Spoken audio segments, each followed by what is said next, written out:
할렐루야. 예고해 드린 대로 성경 이것이 궁금하다. 첫 번째 시간입니다. 오늘부터 이제 저는 성경 속에 있는 여러 가지 궁금한 문제들, 난제라고도 할 수 있고 또 신앙생활을 하면서 궁금한 것들을 이제 하나씩 여러분들과 함께 살펴보고자 합니다. 오늘 첫 번째 시간 술에 대한 문제를 한번 여러분들과 나눠보고자 합니다. 크리스찬들이 술을 먹어야 되나요? 아니면 어떤 분들은 소주는 안 되고 맥주 정도는 되지 않을까요? 와인 정도는 괜찮지 않을까? 그런 분들이 있고, 술을 취하지만 않으면 된다, 그렇게 말하는 분도 있어요. 그러면 어떤 것이 맞을까요? 성경은 이것에 대해서 뭐라고 얘기하고 있는가? 그거에 대해서 한번 살펴보고자 합니다. 자, 그런데 첫 번째 제가 여러분들에게 한번 묻고 싶은 건, 예수님이 첫 번째로 공생애를 시작하면서 처음으로 했던 그 기적이 있어요. 첫 번째 이적 기억하세요?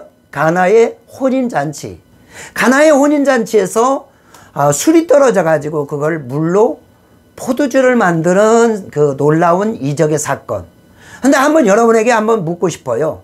왜 예수님이 가장 중요한 첫 번째 기적으로 술을 만드는 일을 하셨을까요? 다른 거를 할 수도 있어요. 많은 것들, 다른 기적을 베풀어도 되는 건데 왜 예수님은 첫 번째 이적으로서 술을 만드는 일을 하셨을까요? 아니, 우리가 술 먹으면 안 되잖아요. 크리스찬들이 술 먹으면 안 되는데 왜 예수님이 첫 번째 기적으로 술을 만드셨을까요? 한번 여러분들과 함께 그 문제를 한번 살펴보고자 합니다. 먼저 성경이 술에 대해서 언급하는 것을 한번 보겠습니다. 레위기 10장 9절에 보면은 너나 네 자손에게 회막에 들어갈 때는 포도주나 독주를 마시지 말아서 너희 사망을 면하게 하라. 이는 너희 대대로 영원한 규례라. 그렇게 말하고 있습니다. 민수기 6장 3절 포도주와 독주를 멀리하며 포도주의 초나 독주의 초를 마시지 말며 포도즙도 마시지 말며 생포도나 건포도도 먹지 말지니, 그렇게 말하고 있습니다.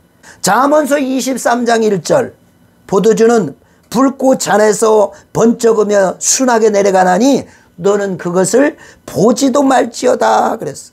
잠언서 31장 4절 5절 누무에라 포도주를 마시는 것이 왕에게 마땅치 아니하며 독주를 찾는 것이 주권자에게 마땅치 아니하도다. 그것뿐만이 아니라 이사야 5장 11절 22절 에스겔 44장 21절 다니엘 1장 8절 누가복음 1장 15절 신약에서도 말하고 있어요. 누가복음 1장 15절 이는 저가 주 앞에 큰 자가 되며 포도주나 소주를 마시지 아니하며 모태로부터 성령의 충만함을 입어. 누가복음 21장 34절 로마서 13절 고린도전서 5장 11절 고린도전서 6장 10절 갈라디아서 5장 2절 술 취하는 사람은 어떻게 하나님의 나라의 유업으로 받지 못한다, 그렇게 얘기했어요. 에베소 5장 18절 그 부분에 대해서 성경이 술에 대해서 부정적으로 언급한 것들이 너무나 많이 있어요. 그런데 여러분, 술에 대해서 성경이 부정적으로만 얘기한 게 아니에요. 긍정적으로 얘기한 데도 많아요. 시편 104편 15절 사람의 마음을 기쁘게 하는 포도주와 사람의 얼굴을 윤택게 하는 기름과 사람의 마음을 힘있게 하는 양식을 주셨도다. 스가랴 9장 17절 이사야 55장 1절 유명한 말이죠. 너희 목마른 자들아 물로 나오라. 돈 없는 자도 오라. 너희는 와서 사 먹되 돈 없이 값 없이 와서 포도주와 젖을 사라. 또 이사야 25장 6절 만군의 여호와께서 이 산에서 만민을 위하여 기름진 것과 오래 저장하였던 것 포도주로 연인을 베푸시리니 곧 골수가 가득한 기름진 것과 오래 저장하였던 맑은 포도주로 하실 것이다. 마태복음 11장 19절 신약에도요. 인자는 와서 먹고 마시며 말하기를 보라 먹기를 탐하고 포도주를 즐기는 사람이요 세리와 죄인의 친구로다니 그의 행한 일로 인하여 좋다함을 얻느니라. 이것은 바로 바리새인들이 예수님을 공격할 때 당신과 당신 친구들은 포도주를 탐하는 사람들입니다, 그렇게 얘기했어요. 그것은 쉽게 얘기하면 예수님과 제자들이 포도주를 많이 마셨다는 거죠. 그것뿐만 아니라 누가복음 22장 17절, 성만찬 17절 19절, 누가복음 22장 17절 19절, 디모데전서 5장 23절, 네 비유와 자주 나는 병을 인하여 포도주를 조금씩 쓰라. 그렇습니다. 성경은 술에 대하여 부정적으로 얘기하는 데도 있고 긍정적으로 얘기하는 데도 있어요. 그러니까 한 부분만 가지고는 이것이 다다 그렇게 얘기할 수 없습니다. 그렇다면 성경에서 술이 의미한 바는 무엇일까요, 여러분? 그리고 성경에서 술을 먹지 말아야 되는 사람은 누굴까요? 성경에서 술 취함이라는 것은 무엇일까요? 이것을 알기 위해서는 요한복음 2장으로 가야 됩니다. 요한복음 2장에 가면 예수님이 만드셨던 그 포도주 가나의 혼인잔치로 우리는 한번 가봐야 됩니다. 예수님이 거기 초대되었잖아요. 그런데 잔치판이 벌어졌는데 포도주가 떨어졌어요. 그때 예수님이 물 가지고 포도주를 만들거든요. 자, 그렇다면 왜 하필이면 예수님이 첫 번째 이적으로서 그동안에 예수님이 33년 동안 나타나지 않다가 이제 공생애를 시작하는 첫 번째 등장해서 첫 번째로 하는 그 이적이 왜 포도주를 만드는 사건이었냐 이거예요. 여러분, 이 술이라고 하는 것은 성경에서 어떤 먹고 마시는 것을 의미하기도 하지만 술이라고 하는 것은 기쁨이라고 하는 단어를 뜻하고 있다고 봐야 돼요. 그래서 여러분이 성경에 술이라는 말이 나오면 그 술자를 쏙 빼버리고 기쁨을 거기다가 집어넣어 보세요. 기쁨이라는 단어. 그러면 진정으로 이 성경이 말하고 있는 그 술의 개념을 정확히 알 수가 있다는 것입니다. 자, 그러면 한번 봅시다. 이 세상은 잔치판과 같은 거예요. 각종 사람들이 있습니다. 그런데 이 잔치가 즐거워야 될 곳에 지금 술이 떨어졌다. 술이 뭐라고 그랬어요? 기쁨이라고요. 지금부터 술은 기쁨입니다. 자, 이 잔치판이 즐거워야 될 이곳에 여러분 뭐가 없어요? 기쁨이 떨어졌어요. 이 세상은 예수님이 등장하기 전에 이 세상은 기쁨이 떨어졌어요. 이 세상에는 진정한 기쁨이 없어요. 그래서 많은 사람이 이제 그 기쁨이 없어서 어쩌면 좋을까 그러던 찰나에 예수님이 등장한 거예요. 그래서 예수님이 그들에게 뭘 만들어줘요? 기쁨을 만들어주죠. 그런데 많은 사람들이 그 기쁨을 가져다가 먹고 마시면서 뭐라 그래요? 야! 예전에는 정녕 맛보지 못했던 그런 정말 아주 최고의 기쁨을 우리가 맛보게 되었구나. 이것은 누가 만드는 거예요? 예수님이 만든 거예요. 이전의 사람들은 전혀 맛보지 못했던 진정한 기쁨, 참 만족, 그걸 누구만이 줄 수 있다는 거예요? 예수님만이 줄 수 있다는 것입니다.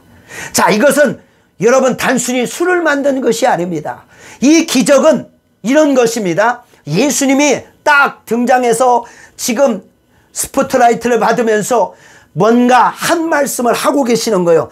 내가 이제 어떤 사역을 할 것이다. 내가 어떤 일을 할 것이다 라는 것을 마치 대통령이 당선되어서 첫 번째로 하는 기자회견, 그거와 같습니다. 예수님이 등장해서 내가 왜 왔는가, 내가 어떤 사역을 하기 위해서 이 땅에 왔는가를 많은 사람들에게 말해주는데 그 형식이 잔치판에서 포도주를 만드는 사건입니다. 쉽게 얘기하면 이 세상은 기쁨이 없는 세상이야. 진정한 기쁨이 없는 이 세상에 내가 온 목적은 기쁨을 주러 온 거야. 그런데 이 기쁨은, 내가 주는 기쁨은 너희들이 이전에 맛보지 못한 그런 기쁨이란다. 너희가 맛보는 그 기쁨은, 네가 가지고 있는 기쁨은 진짜 기쁨이 아니야. 그래서 나는 이 기쁨을 너에게 주고자 왔노라. 주님이 이 가나의 혼인잔치에서 말하고자 하는 건 이거예요. 여러분들이 어떤 설교를 들었든 어떤 설교를 했든 간에 이 메시지가 가나의 혼인잔치에서 기억되지 않는다면 그 설교는 사소한 것입니다. 예수님이 왜 가나안 혼인잔치에서 포도주를 만드셨고 이것을 첫 번째 기적으로 행하는가를 우리에게 보여주고 있는 거예요. 그래서 술이라고 하는 것은 기쁨을 의미하고 있어요. 그러면 술이 기쁨이라는 단어인데 이 기쁨은 좋은 거예요? 좋은 거지요. 이 기쁨이 있어야 돼요, 사람은. 그런데 이 기쁨을 취하지 말아야 될 사람들이 있어야 돼요. 그 사람들이 뭐냐? 이 성경의 세 가지 사람들은 이 술을 마셔서는 안 되는 거예요. 이 기쁨에 취해서는 안 되는 거예요. 첫 번째 사람들이 왕, 두 번째 사람들이 제사장, 세 번째 사람들이 선지자, 그리고 한 가지 더 추가한다면 네 번째 사람은 나시린입니다. 이 사람들은요, 술을 마셔서는 안 되는 거예요. 술을 가까이에서는 안 되는 거예요. 그래서 아까 서두에 제가 구약의 많은 대목들, 성경에 술을 가까이 하지 말아라고 얘기하는 건 대부분 이 네 사람과 관련이 있어요. 왕들, 제사장들, 그리고 선지자, 나실인들, 네 종류의 사람들은 술을 가까이 하면 안 되는 거예요. 또 술에 취해서는 안 돼요. 그래서 오늘 또 술 취하지 말라 이는 방탕한 것이니 어떻게 해요? 성령의 충만함을 받아라 그렇게 말하고 있어요. 왜 그렇습니까? 세상에 취해서는 안 돼요. 우리가 이 기쁨이라고 하는 것은 없으면 안 되는 거예요. 그런데 우리가 이것에 취해서 살아가면 안 되지요. 돈이라고 하는 것은 우리에게 꼭 필요한 거예요. 그런데 이 돈에 미쳐서 살아가면 안 되죠. 그런 거와 맞는 거예요. 우리가 크리스찬들이 이 세상에 살면서 적당한 기쁨을 누리며 살아가는 건 좋는데 이 세상에 취해서 살아가는 것은 그건 안 되는 거예요. 우리 예수에 취하고 성령에 취해서 살아가야 될 사람들이 세상과 물질과 뭐 또 여러 가지 향락에 취해서 살아가는 것은 안 돼요. 왜? 술이라고 하는 건 기쁨을 의미하기 때문에 그렇습니다. 자, 그래서 우리는 술이라고 하는 것은 기쁨이고 그것은 취해서는 안 된다는 거죠. 그러니까 우리가 만족하는 것, 기뻐하는 것, 사랑하는 것 적당히는 좋아요. 그런데 이게 취해서 예수를 잊어버릴 정도로, 예수를 뒷전에 밀릴 정도로 그렇게 우리가 그것을 취해서는 안 된다는 거죠. 왜? 우리 크리스찬이니까. 우리 하나님의 사람들이기 때문에. 그래서 성령 충만, 성령에 취해서 예수에 취해서 살아가야 될 줄 믿습니다. 자, 이제는 알겠죠? 이 술이 의미하는 거, 기쁨이라는 것입니다. 자, 그런데 이 술이라고 하는 것은 우상의 제물과 같은 것입니다. 이 술이라고 하는 것은 피와 같은 거예요. 우리가 신앙생활 하면서 우상의 제물에 그거를 먹어야 돼, 말해야 돼. 옛날에는 제사 지낸 음식들을 우리가 많이 먹었어요. 근데 그거를 먹어야 되나 마나 고민한 사람들이 많습니다. 또 성경에 보면 피 먹지 말라고 하는 내용이 있어요. 순대는 먹어서는 돼, 안 돼? 그러면 순대는 사 먹는 사람은 뭐고 또 파는 순대집 사장님 크리스찬은 뭐냐 이거야. 이런 문제들은 또 어떻게 우리가 해결해야 될까요? 이건 도대체 무엇을 또 의미하고 있느냐? 이게 술하고 우상의 제물하고 피하고는 다 똑같은 거예요. 자, 그러면 우리가 이 피라고 하는 것은 그러면 어떻게 먹어야 되나요? 말해야 돼요? 성경은 뭐라고 얘기하고 있느냐? 레위기 17장 11절에서 14절 육체의 생명은 피에 있습니다. 내가 이 피를 너희에게 주어 제단에 뿌려 너희의 생명을 위하여 속죄하게 하였나니 생명이 피에 있으므로 피가 죄를 속하였느니라. 그러므로 내가 이스라엘 자손에게 말하기를 너희 중에 아무도 피를 먹지 말며 너희 중에 거류하는 거류민이라도 피를 먹지 말라 하였느니 모든 육체의 생명은 그것의 피인즉 그 피를 먹는 모든 자는 끊어지리라 그렇게 말하고 있어요. 그런데 신약에 가보면은 사도행전 15장 19절에서 20절 그러므로 내 의견에는 이방인들 중에서 하나님께로 돌아오는 자들을 괴롭게 하지 말고 다만 우상에 더러운 것 음행과 목매어 죽인 것과 피를 멀리하라고 편지하는 것이 좋으니 거기도 보면 피를 먹지 말라 우상의 제물 먹지 말라 그랬어. 무엇을 먹지 말라고요? 첫째는 뭐예요? 우상에 더러운 것, 그 다음에 음행, 목매어 죽인 것, 그 다음에 피, 이 네 가지를 먹지 말라 그랬어요. 그러면 자 우상의 제물 우리가 그러면 우상의 제물을 어떻게 해요? 먹어서는 안 되잖아요. 예? 분명히 사도행전 15장 19절에서 20절의 말씀을 보면 우상의 제물, 피는 먹지 말라고 했거든요. 근데 왜 우리는 우상의 제물에 대해서 먹어도 된다고 생각합니까? 그런데 고린도전서 8장 4절에 보면 그러므로 우상의 제물을 먹는 일에 대하여 우리가 우상은 세상에 아무것도 아니며 또한 하나님은 한 분밖에 없는 줄을 아노라. 8절 음식은 우리를 하나님 앞에 세우지 못하나니 우리가 먹지 않는다고 해서 더 못 사는 것이 아니고 먹는다고 해서 더 잘 사는 것도 아니니라. 디모데전서 4장 3절에 5절 혼인을 금하고 어떤 음식물은 먹지 말라고 할 터이나 음식물은 하나님이 지으신 바이니 믿는 자들과 진리를 아는 자들이 감사함으로 받을 것이니라. 하나님이 지으신 모든 것은 선함에 감사함으로 받으면 버릴 것이 없나니 하나님의 말씀과 기도로 거룩하여짐이라. 여러분, 사도행전에서는 우상의 제물과 피 이런 것들을 먹어서는 안 된다고 그래요. 그런데 오늘 여기 보니까 디모데전서에 가보면 바울이 우상의 제물 아무것도 아니야. 음식이라는 것은 자체가 선한 거기 때문에 감사함으로 먹으면 버릴 게 없다고 그랬어. 그렇게 얘기하고 있어요. 그러면 어떤 게 맞아요?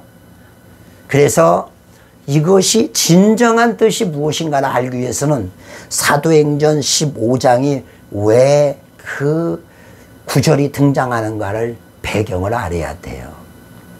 자, 여러분 잠깐 주목해 주세요. 자, 예수님이 오셨을 당시에 예수 믿는 사람들은 전부 다 유대인들이었어요. 그 사람들은 구약의 율법을 가지고 하나님을 믿던 사람들이었어요. 예수님의 제자들은 전혀 문제가 없어요. 왜냐하면 율법의 구약을 알고 있었기 때문에. 그런데 문제는 바울이 나가서 복음을 증거하면서 예수를 믿는 사람들이 생기는데 사람들은 이스라엘 사람들이 아닙니다. 유대인들이 아니에요. 헬라인, 이방인들은 전부 성경을 알지 못해요. 그 사람들은 우상의 제물, 피 그런 거에 대해서 아는 바가 없어요. 바울은 뭐라고 하냐? 예수 그리스도, 이 예수 그리스도를 믿으면 구원이다 라고 얘기하고 있어요. 자, 그런데 나중에 어떤 문제가 발생하냐면 유대인들이 아니 우리는 할례를 받아서 남자가 태어나면 8일 만에 할례를 받아야 하는데 이스라엘 사람들은 그걸 지키고 있는데 유대인들이 아닌 사람, 이 이방인들은 그걸 지키지 않는 거예요. 어떻게 우리가 하나라고 말할 수 있느냐. 그래서 문제가 발생되는 거예요. 안식일을 지켜야 되는데 안식일이 뭔지도 모르네. 율법을 지켜야 되는데 이 사람들은 율법을 알지도 못해요. 그러니까 이제 이스라엘에서 찾아오는 사람들이, 성경 교사라고 하는 사람들이 바울이 세우는 교회를 다니면서 너희들 그렇게 예수 믿어가지고는 천국 갈 수 없어. 그렇게 예수 믿어가지고는 안 돼. 예루살렘에 있는 우리 유대인들은 그렇게 예수 믿지 않아. 율법을 지켜야 되고 안식일을 지켜야 되고 먹는 거 안 먹는 거 다 지켜야 되는 거야. 그렇게 얘기하니까 교회가 발칵 뒤집어지는 거예요. 교회마다 문제가 발생되어서 바울에게 연락이 오는 거예요. 그래서 바울이 얘기합니다. 갈라디아서, 골로새서 이런 데를 보면은 내가 전한 복음 위에 다른 것을 전하는 것은 전부 짜가다, 가짜다 얘기합니다. 그거 아니야. 너희들은 이방인이기 때문에 율법을 지켜야 될 의무가 없어. 율법이라는 건 죄를 깨닫게 하는 거지 그것이 자체적으로 구원을 할 수는 없다. 그래서 이제 바울이 교회를 다독거리기 시작합니다. 그것은 문제가 되지 않아. 걱정하지 마. 그러니까 이제 어떤 문제가 발생했냐면 그들이 예루살렘에서 왔던 유대인들이 돌아가서 이제 12명의 제자들에게 얘기를 합니다. 아니 우리가 예수 믿는데 저 이방인들은 우리가 믿는 예수하고 저들이 믿는 예수하고 너무 달라요. 우리 율법 잘 지키고 있고 할례를 지키고 안식일을 지키는데 이 사람들은 그렇게 하지 않습니다. 그러니까 이제 이게 큰 문제가 된 거예요. 그래서 야고보와 예수님의 제자들이 예루살렘으로 호출을 하게 되죠. 그래서 바울 팀이 예루살렘으로 가게 돼요. 거기서 회의가 열립니다. 이것을 예루살렘 공의회라 그렇게 얘기하죠. 근데 거기서도 서로 얘기가 하다 보니까 의견이 조율이 안 되는 거예요. 그래서 이제 나중에 야고보가 타협안을 제시합니다. 4가지만. 자, 하나님이 성령 역사하고 있어. 이미 고넬로 가정에서부터 시작해서 복음이 확산되며 전 세계로 복음이 확장되는데 우리가 이걸 인정 안 할 수 없지 않느냐, 유대인들에게는 얘기하고, 또 이 사람들에게는, 바울 팀에게는 내가 다 이해는 하는데 또 이 사람들과 우리가 연합해서 하나가 돼야 되기 때문에 우리가 적당한 선에서 타협을 하자. 그래서 4개가 이제 거기서 합의가 된 거예요. 첫 번째가 뭐요? 우상의 더러운 것을 먹지 말자. 2번째, 음행하지 말라. 3번째, 목매어 죽인 거 먹지 말라. 피를 멀리하라. 이 4가지를 합의를 한 거예요. 그러니까 타협입니다. 그리고 돌아오죠. 그런데 바울은 줄기차게 얘기합니다. 그건 타협일 뿐이야. 우리는 예수 믿으면 끝이야. 먹고 안 먹고 이런 건 중요한 것이 아니야. 그래서 하나님이 지으신 건 모든 게 선한데 그걸 어떻게 먹냐, 감사함으로 먹냐, 찝찝하게 먹느냐, 그것은 너에게 달린 것이다. 자, 이제 마무리 해볼까요? 우상의 제물 어떻게 해요? 그 자체가 뭐 귀신이 들렸습니까? 우상의 제물에 올라갔다 내려왔다고 해서 우리가 문제가 있나요? 감사함으로 먹으면 버릴 것이 없는 거예요. 감사함으로 먹으면 버릴 게 없어요. 그런데 오늘 바울은 그렇게 말합니다. 너희가 다 자유롭게 할 수가 있지만 어떻게 해요? 다른 사람을 좀 배려할 수 있는 자가 돼야 되겠다. 고린도전서 8장 9절에서 13절.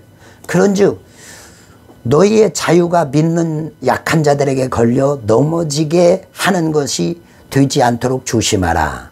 지식 있는 네가 우상의 집에서 앉아서 먹는 것을 누구든지 보면 그 믿음이 약한 자들의 양심이 담력을 얻어 우상의 재물을 같이 먹게 되지 않겠느냐. 그러면 네 지식으로 그 믿음이 약한 자가 멸망하게 하나니 그는 그리스도께서 위하여 죽으신 형제 아니냐. 이러므로 너희가 형제에게 죄를 지어 그 약한 양심을 상하게 하는 것이 곧 그리스도에게 죄를 짓는 것이니, 그러므로 만일 음식이 내 형제를 실족하게 한다면 나는 영원히 고기를 먹지 아니하며 내 형제를 실족하지 않게 하리라. 자, 이랬어요.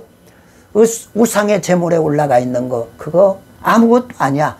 먹어도 좋고 먹지 않아도 좋고 네 양심이 네가 그것을 먹는 데에서 아무 문제가 없어요. 뭐 음식인데 그럼 먹어. 그런데 너의 마음속에 꺼리낌이 있어? 그럼 먹지 말라 이거야.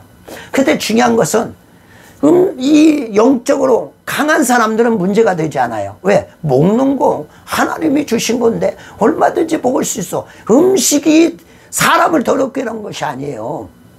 내 속에 있는 것이 나가는 것이 더럽게 하는 거죠. 그렇기 때문에 음식은 사람을 더럽게 할 수가 없어요. 그러나 바울이 얘기하고자 하는 것이 무엇이야? 약한 자를 배려하라고 하는 것입니다. 이방인들이요, 네가 우상의 제물을 먹는 것은 문제가 되지 않아. 그런데 유대인들이 같이 있을 때는 나는 안 먹었으면 좋겠어. 왜? 그 사람들이 먹는 걸 보고 자기도 안 먹을 수 없어서 먹게 되면 죄를 짓잖아. 그러니까 나는 약한 자들이 있을 때는 안 먹겠다 이거요. 그러니까 어떻게 해요? 너희들도 약한 자를 돌아보라 이거. 믿음이 약한 자가 있다면, 너의 믿음 때문에 다른 자가 실족하게 된다면 나는 차라리 영원히 고기를 먹지 않다. 자, 우상의 제물 먹어야 될까요? 먹지 말아야 될까요? 먹어도 되고 먹지 말아도 돼요. 여러분이 먹고 싶다? 먹어요.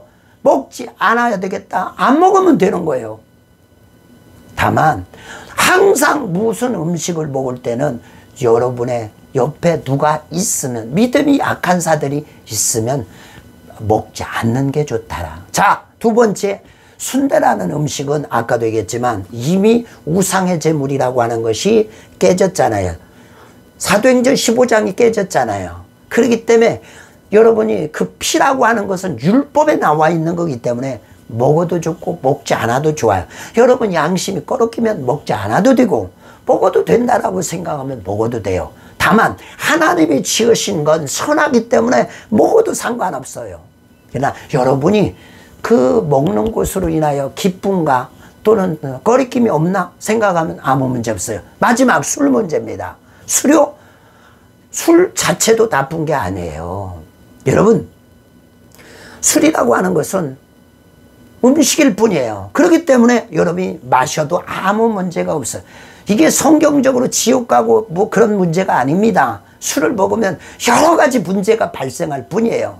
그래서 크리스찬들은 술을 먹어야 되느냐 말아야 되느냐, 먹고 뭐 먹지 않고 그건 문제가 되지 않아요. 그런데 만약에 여러분이 술 먹는 것을 여러분 주변에 믿음이 약한 자가 보고 그 사람이 실족한다면 절대로 우리는 먹어서는 안 되겠죠. 자, 예를 들어요.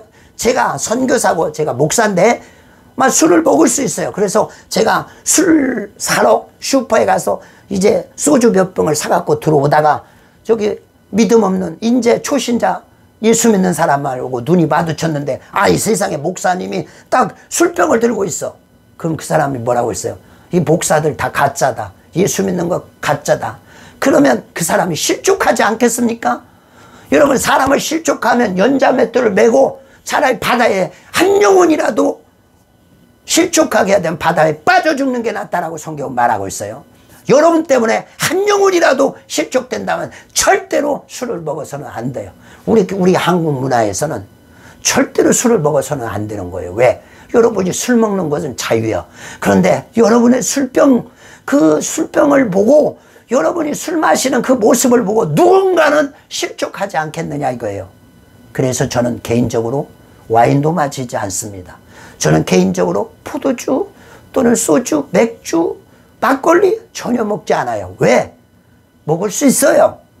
얼마든지 그것은 중요한 것이 아니에요. 그러나 내가 행하는 것 때문에 누군가를 실족할 우려가 있다면 그 일을 해서는 안 되는 거예요. 성경은 우리에게 하지 말라라고 하는 것을 얘기하고 있는 게 아니에요. 너의 행동으로 해서 누군가는 도전을 받고 믿음을 취하고 더 용기를 얻을 수도 있고 여러분의 행동을 통하여 누군가는 실족될 수도 있습니다. 고린도전서의 주제가 뭔 줄 아세요? 약한 자를 배려하라요. 1장에서 나는 바울파, 누구파, 그리스도파, 아볼로파. 그런데 뭐라고 했어요? 파는 중요한 게 아니야. 너 자랑하는 거 중요한 것이 아니다. 2장도 그렇고요. 3장에 육신에 속한 자, 신령한 자. 누가 신령한 자예요? 남을 배려하는 자지요. 6장에 보면은 송사 문제, 7장의 결혼 생활과 이혼에 대한 문제. 7장도 볼까요? 내가 예수 믿지 않는 배우자와 살고 있어. 근데 예수를 핍박해. 어떻게 해요? 내가 그거 결혼 파탄 내는 거 전혀 문제가 되지 않아요. 그러나 약한 자를 배려하기 때문에 내가 어떻게 하면 하나님이 그 영혼을 살릴 수 있을까? 그래서 그 영혼을 위하여 내가 참고 견디는 것입니다. 머리에다가 두거를 쓰는 11장의 문제도 마찬가지예요. 교회에서 은혜 받았다고 막 예배도 방해하고 혼자만 하지만 그러지 말라 이거예요. 다른 사람을 배려해서 이 교회에서 여자는 잠잠하라. 그런 말들. 성령의 은사도 그렇고요. 모든 것이 다 고린도전서의 주제를 보면 약한 자를 배려하는 거예요. 사랑하는 성도들이요, 우리는 뭐든지 먹을 수 있어요. 근데 다 마시는 거, 다 먹을 수 있는 게 아닙니다. 약한 자를 실족해 할 우려가 있는 것들은 해서는 안 돼요. 그런 음식들, 그런 행동들은 우리는 해서는 안 됩니다. 결론은 술은 먹을 수 있어요. 그러나 술은 먹어서는 안 되는 거예요. 왜? 당신 때문에 누군가는 실족될 수 있어요. 누군가는 당신을 쳐다보고 있습니다. 누군가는 당신 때문에 용기를 얻을 수도 있고 누군가는 당신 때문에 실족될 우려가 있습니다. 정말 무서운 것은 술을 먹었냐가 문제가 아니라 당신의 그 행동 때문에 주님으로부터 질책받는다는 사실이에요. 누군가 나 때문에 실족되면 그것은 해서는 안 되는 거예요. 그래서 고기를 먹을 수 있으나 먹지 않는다라고 했던 바울처럼 저는 여러분에게 권면해 드립니다. 술은 크리스찬들은 먹지 않는 게 좋습니다. 할렐루야. 마치겠습니다. 예고해 드리겠습니다. 다음 시간에는 산상수훈 중에서 팔복이라고 하는 것들이 있어요. 그래서 심령이 가난한 자는 복이 있나니 천국이 저희 것이다 라고 하는 이 내용들이 나옵니다. 그럼 심령이 가난하다는 것은 무엇일까요? 그런 사람들이 천국의 백성이라는데 그 어떤 것이 심령이 가난한 것일까요? 요거에 대해서 한번 여러분들과 다음 시간에 한번 살펴보겠습니다. 기대하시기 바랍니다.